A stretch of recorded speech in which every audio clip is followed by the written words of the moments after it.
നിങ്ങൾ ഈ ചാനൽ ഇതുവരെ സബ്സ്ക്രൈബ് ചെയ്തിട്ടില്ലെങ്കിൽ മറക്കാതെ ഇപ്പോൾ തന്നെ ഈ ചാനൽ സബ്സ്ക്രൈബ് ചെയ്യുക. തൊട്ടടുത്ത് കാണുന്ന ബെൽ ബട്ടൺ കൂടി ക്ലിക്ക് ചെയ്യുക.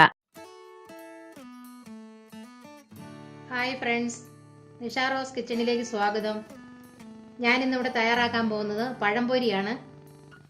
അതിന് വേണ്ട ചേരുവകൾ എന്തെല്ലാമാണെന്ന് നമുക്ക് നോക്കാം. നന്നായി പഴുത്ത 3 നേന്ത്രക്കായ എടുത്തിട്ടുണ്ട്. കടലമാവ്, മൈദമാവ്, പഞ്ചസാര, മഞ്ഞൾപ്പൊടി, വെള്ളം, ഇത്രയാണ് ഇതിൻ്റെ ചേരുവകൾ. അതിൽ 4 ഇതുപോലെ നിറച്ച് 4 സ്പൂൺ കടലമാവ് ഞാൻ എടുത്തിട്ടുണ്ട്. അതേപോലെ ഇത് സ്പൂൺ നിറച്ചെടുത്തിട്ടുണ്ട് 4 സ്പൂൺ മൈദാമാവ്. ഇതിന് 1.5 സ്പൂൺ പഞ്ചസാര. ഇതിന് ചേരുമ്പോൾ ഉള്ള ആവശ്യത്തിനായ മഞ്ഞൾപ്പൊടിയാണ് ഞാൻ എടുത്തിരിക്കുന്നത്. അത് നമുക്ക് കളറിനനുസരിച്ച് ഇട്ടാൽ മതി. പിന്നെ അത് കുഴയ്ക്കാനുള്ള വെള്ളം, ഇത്രയാണ് ഇതിന് ആവശ്യമായത്.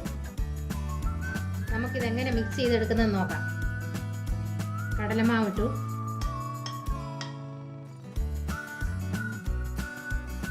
മൈദമാവ് ഇതിനകത്ത് ആഡ് ചെയ്ത് കൊടുക്കാം.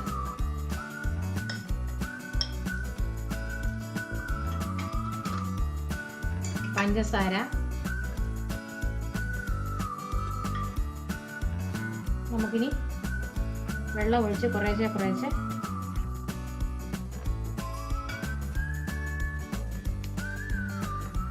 മിക്സ് ചെയ്തെടുക്കണം. നന്നായിട്ട് കുഴച്ച് ഈ വാഴയ്ക്ക നമുക്ക് മുറിച്ചെടുത്ത് നമുക്കിതിലേക്ക് മുക്കി വേണം നമുക്കിത് ഫ്രൈ ചെയ്തെടുക്കാൻ.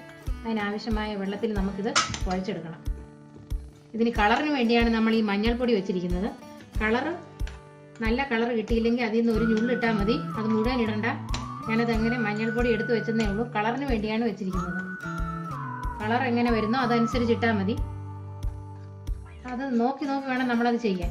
കളർ നോക്കി വേണം. കളർ പാകമാകുമ്പോഴത്തേക്കും ഇനി അത് ഇടണ്ട. കണ്ടോ, ഇപ്പം അതിൻ്റെ കളർ മാറി വരുന്നുണ്ട്. ഇതുപോലെ കുഴച്ചെടുക്കണം. കലക്കി എടുത്തതിന് ശേഷം നമുക്കിനി നേന്ത്രക്കായ മുറിച്ചെടുക്കാം.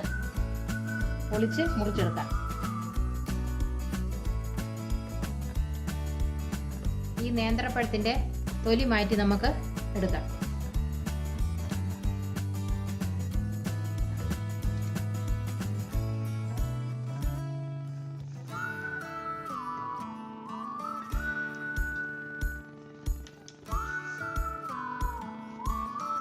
ഇതിങ്ങനെ കീറിയിട്ട് ഇങ്ങനെ മാറ്റിയെടുത്താൽ മതി.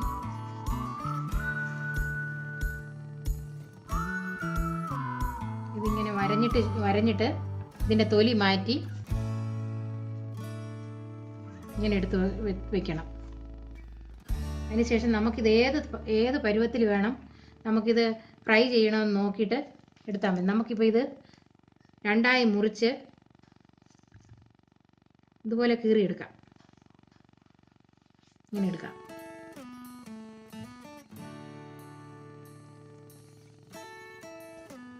അതുപോലെ തന്നെ ഇതെല്ലാം അങ്ങനെ തന്നെ ചെയ്യാം. ഇതിപ്പം ഇതുപോലെ കീറിയിട്ട് ഇങ്ങനെ നീളത്തിൽ വേണേലും ചെയ്യാം.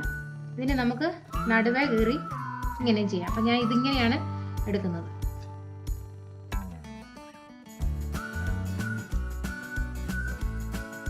നടുവേ കീറിയതിന് ശേഷം നമ്മളിങ്ങനെ ഇട്ടാൽ മതി.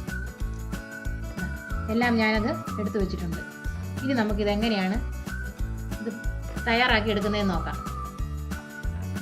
സ്റ്റൗ ഓണാക്കി ഞാൻ പാൻ അടുപ്പി വെച്ച് അതിൽ എണ്ണ ഒഴിച്ചിട്ടുണ്ട്. അതിപ്പം നല്ല ചൂടായതിനു ശേഷം മാത്രമേ ഇതിനകത്ത് പഴംപൊരി ഇടാൻ പാടുള്ളൂ. ഇങ്ങനെ പഴം ഇങ്ങനെ എടുത്തതിന് ശേഷം ഇതിനകത്തേക്ക് നമ്മൾ ഇങ്ങനെ മുക്കിയെടുത്ത്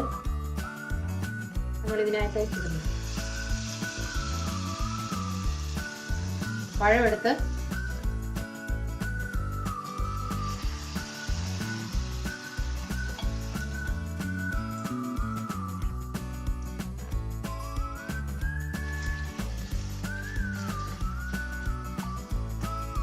ഇതുപോലെ പഴം ഈ മിക്സിനകത്തിട്ട് നന്നായി യോജിപ്പിച്ചതിന് ശേഷം ഇതുപോലെ എടുത്ത് ഇങ്ങനെ ഇടുന്നു.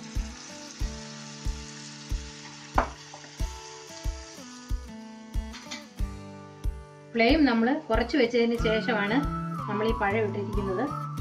അല്ലെങ്കിൽ പെട്ടെന്ന് നമുക്ക് അകം വേകാതെ തന്നെ ഇതിൻ്റെ പുറം കരിഞ്ഞു പോകും. അതുകൊണ്ട് ഫ്ലെയിം നമ്മൾ നോക്കി നോക്കി വേണം ചെയ്യാൻ. ഒരുപാട് കൂട്ടി വെച്ച് കഴിഞ്ഞാൽ അതിൻ്റെ പുറം കരിഞ്ഞു പോകും, അകം വേഗത്തില്ല. ഇപ്പം പഴംപൊരി നമുക്ക് മറിച്ചിട്ട് നോക്കാം. എന്താ ആയി ഒരു വശം മൊരിഞ്ഞു കഴിഞ്ഞു. നമുക്കെല്ലാം ഇത് മറിച്ചിടാം. ഇനി ഇത് ഒരു വശം റെഡിയായി, ഈ മറുവശം കൂടെ ഇനി റെഡിയായി വരട്ടെ.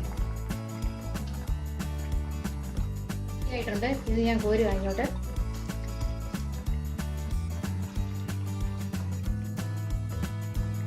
പഴംപൊരി ഇത് റെഡിയായി കഴിഞ്ഞിട്ടുണ്ട്.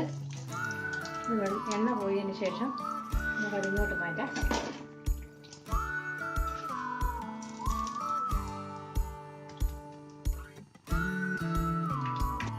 എല്ലാം ഇങ്ങനെ തന്നെ നമുക്ക് ഇതിൽ മിക്സ് വാഴയ്ക്ക പഴമെടുത്ത് ഇങ്ങനെ ഇട്ട് ഇതിനകത്ത് മുക്കി ഇങ്ങനെ ഇടണം.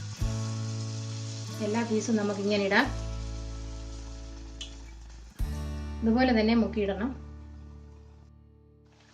ഇപ്പോൾ ഇത് റെഡിയായി കഴിഞ്ഞിട്ടുണ്ട്. ഇത് നമുക്കെടുക്കാം.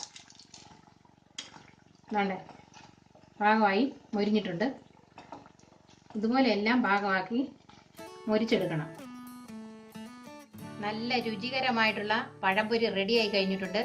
ഇതെല്ലാവർക്കും ഇഷ്ടപ്പെടും. കുട്ടികൾക്കും മുതിർന്നവർക്കും എല്ലാം ഇത് വളരെയേറെ ഇഷ്ടപ്പെടും. അതുകൊണ്ട് നിങ്ങൾ ഇത് വീട്ടിൽ തയ്യാറാക്കി നോക്കണം. നിങ്ങൾക്ക് ഇത് ഇഷ്ടമായെങ്കിൽ സബ്സ്ക്രൈബ് ചെയ്യണം, ലൈക്ക് ചെയ്യണം, ഷെയർ ചെയ്യണം. Thank you.